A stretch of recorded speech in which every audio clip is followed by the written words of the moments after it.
Comme chacun des êtres vivants, l'homme a pour grand objectif la survie de son espèce. Et en apparence, on pourrait croire que celui-ci est plus qu'atteint. En effet, nous sommes sur Terre depuis des millénaires. Notre population ne cesse d'augmenter. Et aujourd'hui, nous sommes plus de 7,5 milliards. Nous avons su nous adapter à chacun de nos milieux de vie. Ou plutôt, nous avons su les adapter à nous.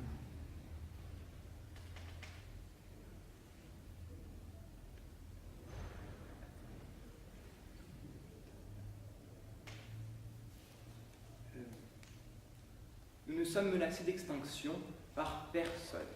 Personne? Non.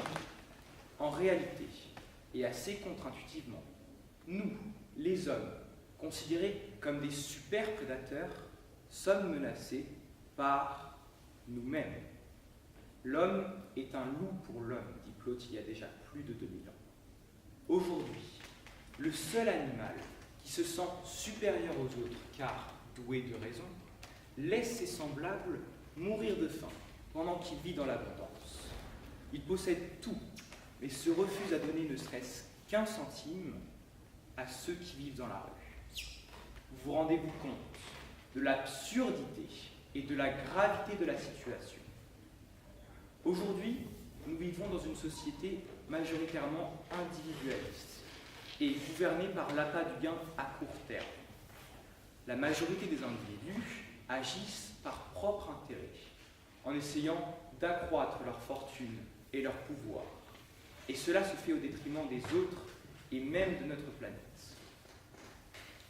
Ce comportement est assez compréhensible, puisque la richesse est concentrée dans les mains de certains qui ne voient aucun intérêt à la partager. Cependant, nous nous devons d'agir, nous nous devons de changer cette mentalité. Une solution apparaît alors, l'altruisme, et nous devons nous en saisir. Osons l'altruisme pour un monde meilleur. Mais qu'est-ce que l'altruisme? Il provient du latin alter, qui signifie l'autre.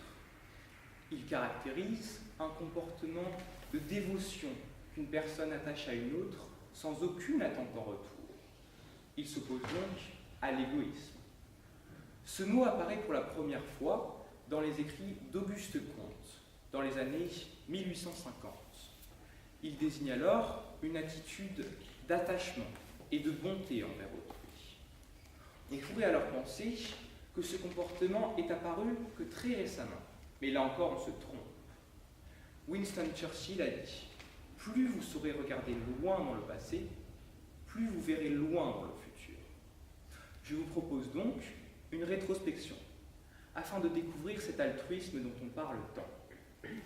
Déjà, les premiers hommes, les premiers Homo sapiens, vivaient en communauté, car cela augmentait leurs chances de survie.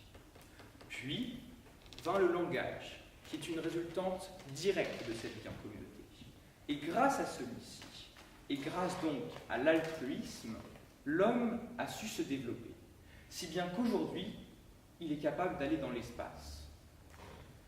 Depuis tout à l'heure, nous parlons beaucoup de l'altruisme, de sa nature, de son origine, mais pour être sûr qu'il soit réellement bénéfique à notre monde, encore faudrait-il savoir ce qu'est un monde meilleur. Serait-ce un monde plus égalitaire? Serait-ce résoudre les problèmes environnementaux? Serait-ce encore améliorer l'éducation? Je pense qu'il serait intéressant de définir ce qu'est un monde meilleur en prenant en compte différents domaines et échelles. Et premièrement, nous pourrions penser à notre environnement et rapidement comprendre que si nous étions plus sensibles aux autres, plus sensibles aux futures générations et donc plus sensibles à notre planète, nous arrêterions de nous livrer à une déforestation massive. Le saviez-vous? L'homme, depuis les années 2000, abat en moyenne plus de 15 millions d'hectares de forêt par jour. Saviez-vous que ce chiffre a presque doublé en 2017? Si cela peut sembler trivial, je rappelle néanmoins que ce sont ces mêmes arbres qui nous permettent de respirer. On pourrait ensuite se dire que cela consisterait à réduire le nombre de personnes vivant dans une pauvreté extrême et peinant à se nourrir.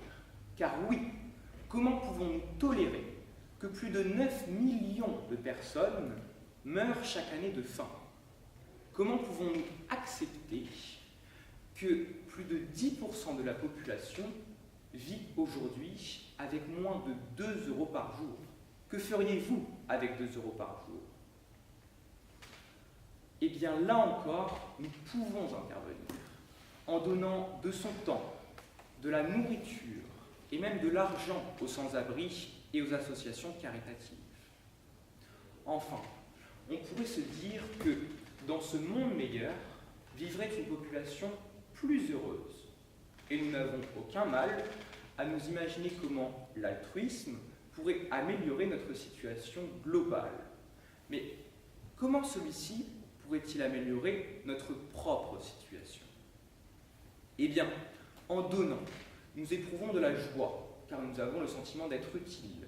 Mais ce même don améliore à la fois la société dans laquelle nous vivons et aussi le sentiment que nous en avons. Le seul problème, c'est oser. Pour changer et améliorer notre monde, il faut être actif.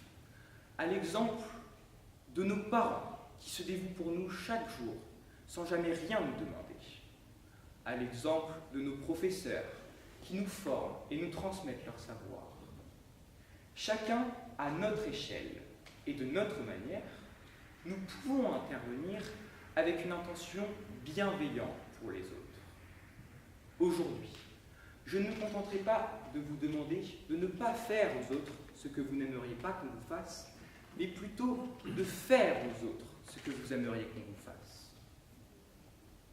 Osons l'altruisme. Ce n'est qu'un pari gagnant.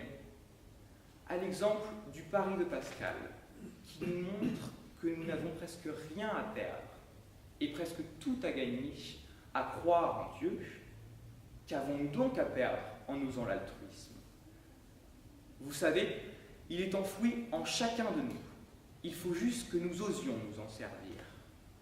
Oui, osons aider les autres. Osons avancer. Osons changer. Osons en somme l'altruisme. Merci pour votre attention.